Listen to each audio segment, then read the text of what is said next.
মালয়েশিয়ার কুয়ালালামপুর থেকে প্রায় 450 কিলোমিটার দূরে কোরাল বিচে চলে আসলাম আমার বোনকে বার্থডে সারপ্রাইজ দেওয়ার জন্য। আমার বোন টোটালি জানতো না কিভাবে আমরা বার্থডে সারপ্রাইজ দিলাম, কি করে কিভাবে আমরা এই কোরাল বিচে আসলাম, পুরোটাই থাকছে আজকের এই ব্লগে। অনেকে মালয়েশিয়ার ব্লগ দেখতে যাচ্ছেন, আসলে আমি অনেক জায়গায় আমরা এক্সপ্লোর করেছি, অনেক ব্লগ ভিডিও টেকনিক্যাল কিছু ইস্যুর জন্য, সো এটা স্পেশালি হচ্ছে আমরা চলে আসছে হচ্ছে পানখোর একটা আইল্যান্ড। মালয়েশিয়ার কুয়ালালামপুর থেকে 450 কিলোমিটার দূরে পানখোর। এই আইল্যান্ডে হচ্ছে নর্মালি আসতে হলে অনেক ধরনের প্রসেস করে আসতে হয়, নর্মালি হচ্ছে আসা যায় না। তো যাই হোক, আমরা এখানে এসেছি, এসে হচ্ছে আমি 30 মিনিটে স্কুটি চালানো শিখেছি, কারণ প্রায় হচ্ছে আপনার 15 থেকে 16 কিলোমিটার আমাকে স্কুটি চালিয়ে হচ্ছে কোরাল বিচে যেতে হবে। স্কুটি হচ্ছে একমাত্র মাধ্যম এখানে যাওয়ার জন্য। দিয়ে যাওয়া যায়, বাট স্কুটি দিয়ে গেলে হচ্ছে আপনি চারপাশের যে পরিবেশটা সেটা আপনি উপভোগ করতে পারবেন। তো আমি যখন স্কুটিতে পড়ে যাই, তারপর আমার স্কুটিটা এখানে দাঁড় করিয়ে রাখি, আর স্কুটি চালাই না, আমি এখানে ওয়েট করতেছিলাম। এক পাশে দেখেন সমুদ্র, এক পাশে পাহাড়। এত সুন্দর এই আইল্যান্ডটা, যেটা বলার মতো না, মানে চোখ জুড়িয়ে যাওয়ার মতো একটা আইল্যান্ড। আর এখানে ভয় পাওয়ার কিছু নাই, কোনো রিস্কও নাই, এত সেফ এই আইল্যান্ডটা যেটা বলার মতো না। আমরা যখন প্রথম বাংলাদেশ ইমিগ্রেশন ক্রস করি, ভাবে তারা হচ্ছে আমাদের সবকিছু চেক করে ইন্টারভিউ নেয়, ঠিক একইভাবে হচ্ছে আপনাকে পানখোর আইল্যান্ডে যেতে হবে আর একটা ইমিগ্রেশন পার হয়ে। এই যে ফাইনালি বাপ্পি চলে আসছে আমাকে নেওয়ার জন্য, এই যে বাপ্পি সামনে দিয়ে যাচ্ছে, আমি ভিডিও করতেছি। তো আমার আপু, বাপ্পি, দিশা ওর আগে চলে গেছিল। আমার যেহেতু স্কুটি নষ্ট হয়ে গেছিল, এই জন্য আমি এখানে দাঁড়িয়ে ওয়েট করতেছিলাম। তো এই যে এখানে আসার পর দেখি আমার আপু আর দিশা বসে আছে, আর আমার আপু বসে বসে নাকি আল্লাহ আল্লাহ করতেছিল আর ভয় পাচ্ছিল যে আমার কি হয় না হয়, একদম কান্নাকাটি অবস্থা। এটা হচ্ছে কোরাল বিচ, এত সুন্দর এত সুন্দর। অনেক রোদ ছিল, বাট মিষ্টি রোদ ছিল, আর দুইটা পাখি দেখে আমার অনেক ভালো লাগতেছিল। আমরা সবাই হচ্ছে ঘুরতেছিলাম, উপভোগ করতেছিলাম, আর স্টিল আমার আপু জানে না যে তার জন্য আমরা কি সারপ্রাইজ রেডি করছি। কারণ হচ্ছে তার আগের দিন আমরা আপুকে হচ্ছে সারপ্রাইজ দিয়েছি, সেটা হচ্ছে মালয়েশিয়ার টুইন টাওয়ারের সামনে। সেটা আপু জানতো যে আমরা টুইন টাওয়ারে কেক কাটবো, সেটা প্ল্যান করে গেছিলাম, বাট আজকের সারপ্রাইজটা আমার আপু টোটালি হচ্ছে মানে জানতো না, এবং এটা আমাদের অনেক আগে থেকে প্ল্যান ছিল যে এমন একটা সারপ্রাইজ দিব যেটা আমার আপু আইডিয়াও করতে পারবে না। হ্যাঁ, তো আমি চারপাশটা একটু আপনাদেরকে দেখাচ্ছি। এটা হচ্ছে কোরাল বিচের চারপাশের একটা দৃশ্য। পানখোর যে আইল্যান্ডটা এত সুন্দর এত সুন্দর। আমরা আসলে পানখোর আইল্যান্ডে আমরা টাইম থাকার চেষ্টা করেছি, সুন্দর একটা আইল্যান্ড। তো এই যে এখানে বসে আমরা আড্ডা দিতেছিলাম, গল্প করতেছিলাম। অ্যাকচুয়ালি আসলে একটা জায়গায় গেলে বসে আড্ডা দেওয়া, গল্প করাটাই হচ্ছে মেইন।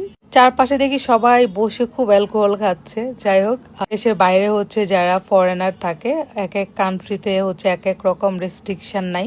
আমরা মুসলিম দেশের মানুষ, আমাদের জন্য রেস্ট্রিকশন আছে, সেই জন্য আমরা এগুলা থেকে দূরেই থাকি। যাওয়ার পরে আমরা একটা পর একটা ফুড অর্ডার করতেছিলাম, প্রত্যেকটা ফুডই অনেক বেশি মজার ছিল।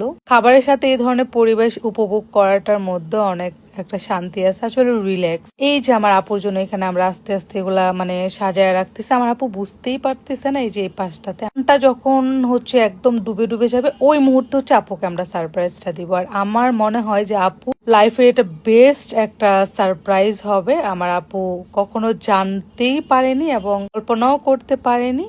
তো আমরা হচ্ছে খাচ্ছিলাম আর হচ্ছে ভিডিও মেক করতেছিলাম, এনজয় করতেছিলাম। আর আজকে আমাদেরকে আমার আপুকে এই সারপ্রাইজ দেওয়ার জন্য সবচেয়ে বেশি যে সাপোর্ট করেছে সেটা হচ্ছে অশান বিস্তা। আমরা আসলে এই পানখোর বলেন, কোরাল বিচ বলেন, এটা আমরা কখনো চিন্তামও না, জানতামও না, যেতেও পারতাম না, কারণ আমাদেরকে যদি অশান বিস্তা এটা আমাদের অ্যারেঞ্জ করে না দিত। অ্যাকচুয়ালি মালয়েশিয়া কই কি আছে, কোথায় কোথায় এক্সপ্লোর করতে হয়, সবকিছু হচ্ছে অশান বিস্তা আমাদেরকে বলে দিয়েছে এবং গাইড করেছে। দুটো পিচ্ছে এখানে খেলা করতেছিল, আমি ওদের সাথে অনেক দুষ্টুমি করতেছিলাম। আমি অনেক দুষ্টু, আপনারা সবাই জানেন। এবার মালয়েশিয়া যাওয়ার সময় আমি অনেক ড্রেস নিয়ে গেছি, বাট হচ্ছে সব 3 পিস শাড়ি। আমার আপু এই জন্য আমাকে অনেকগুলা গালি শোনাইছে। আমি আসলে প্রমোশনের জন্য নিয়ে গেছিলাম। তারপরে যে দিশা যে পরা ড্রেসটা দিতেছেন, এটা মালয়েশিয়া থেকে নিয়েছি খুব শর্ট টাইমে। সো এখানে আমি হচ্ছে দিশার জন্য 2টা ড্রেস নিয়ে গেছি। আর এত স্বচ্ছ পানি, এত স্বচ্ছ পানি। এখানে যাওয়ার পরে আমি মালদ্বীপসের একটা ফিল পাচ্ছিলাম, যে মালদ্বীপসের একটা ফিল এখানে চলে আসছে। দিশাকে আমি ভিডিও মেক করে দিচ্ছিলাম, আর দিশা অনেক বেশি এনজয় করতেছিল। দিশা পানি অনেক পছন্দ করে।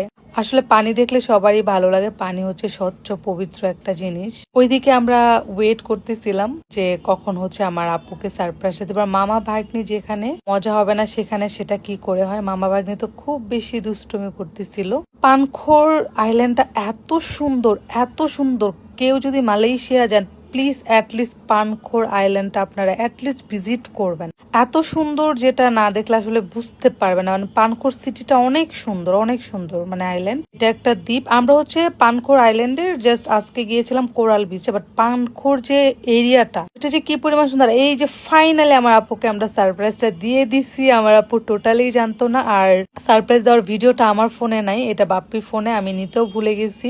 সারপ্রাইজ দিছিলাম, আমার আপু টোটালি জানে না। যখন জানছে মানে আমার আপু বিলিভই করতে পারতেছিল না যে এটা আমার জন্য করছো তোমরা। আমরা বললাম হ্যাঁ। আমার আপু তো অনেক বেশি মানে আবেগ প্রবণ হয়ে গেছিল, মানে কান্না করবে এরকম একটা সিচুয়েশন। এন্ড আমরা স্পেশালি থ্যাঙ্কস দিচ্ছিলাম আরুনকে, কারণ উনি হচ্ছে আমাদের অ্যারেঞ্জটা করতে হেল্প করেছে ওয়াসান বিস্তা। তো আপনারা যারা বাংলাদেশের বাইরে যে কোনো কান্ট্রিতে যাবেন, আপনারা ওয়াসান বিস্তার সাথে কন্ট্যাক্ট করবেন, যে কোনো ধরনের সারপ্রাইজ বলেন সবকিছু অ্যারেঞ্জ করে দিতে পারবে। মালদ্বীপসে দেখেছেন আমরা অনেক কিছু অ্যারেঞ্জ করেছিলাম, সেটা ওয়াসান বিস্তার মাধ্যমে। তো এই যে এখন হচ্ছে সূর্যটা ডুবে যাচ্ছে, এই মুহূর্তে হচ্ছে আপুর কেকটা কাটা হবে। আর আমরা তো এত বেশি সারপ্রাইজ হয়েছি, এত সুন্দর করে করে দিবে এটা ভাবতেই পারি না। আমি হচ্ছে কোরাল বিচের 4-5টি একটু ভিডিও করে আপনাদেরকে দেখাচ্ছি।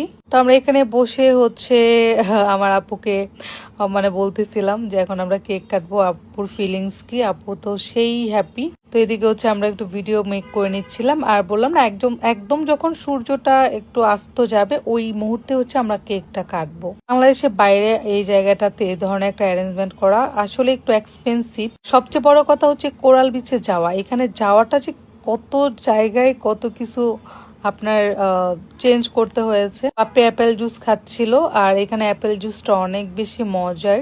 আর দিশাকে একটু ভিডিও মেক করে দিচ্ছিলাম, আর এই যে পুরোটাই আপনাদেরকে আমি দেখাচ্ছি কত সুন্দর করে আমরা এটা করেছি।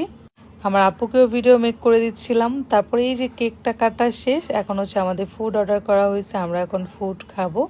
এটা ছিল হচ্ছে আপুর বার্থডে কেক যেটা কাটা হয়েছে। এই ভিডিওটা আমার কাছে নাই, আমি অবশ্যই ভিডিওটা শর্ট কোনো ব্লগে বা শর্ট কোনো রিলসে আমি শেয়ার করব। তো আমরা হচ্ছে রাত্রেবেলায় ডিনার করলাম সমুদ্র পাড়ে বসে। আসলে এই ফিলিংসটা বলে বোঝানো যাবে না যে কতটা ভালো লাগা কাজ করে সমুদ্রের পাড়ে। চারপাশে কোনো সাউন্ড নাই, শুধু পানির সাউন্ড। এখানে বসে বসে লাঞ্চ করা, ডিনার করা রাত্রেবেলা সবচেয়ে বেশি ভালো লাগে। সো এই, আর আমরা যেই কোরাল বিচের যেই মানে রেস্টুরেন্টটাতে বসেছিলাম, যারা অ্যারেঞ্জ করেছিল এটার নাম ছিল ড্যাডিস ক্যাফে। সো এই যে এখান থেকে আমরা স্কুটির রিস্ক নেই নাই, যাওয়ার সময় হচ্ছে আমরা মানে গাড়িতে করেই গেছি, কারণ রাস্তা অনেক বেশি বিপজ্জনক। সেখানে রাত্রেবেলা আসলে স্কুটি চালিয়ে যাওয়াটা একটু রিস্ক হয়ে যায়। তো এই যে কিছু ছবি আপনাদের সাথে আমি শেয়ার করতেছি। আমার আপুকে কেমন লাগছে অবশ্যই কমেন্ট করে আপনারা জানাবেন। আর আমার আপু তো অনেক বেশি সারপ্রাইজ হয়েছে। এই যে বার্থডে গার্ল। সই সবাই ভালো থাকবেন, সুস্থ থাকবেন। আর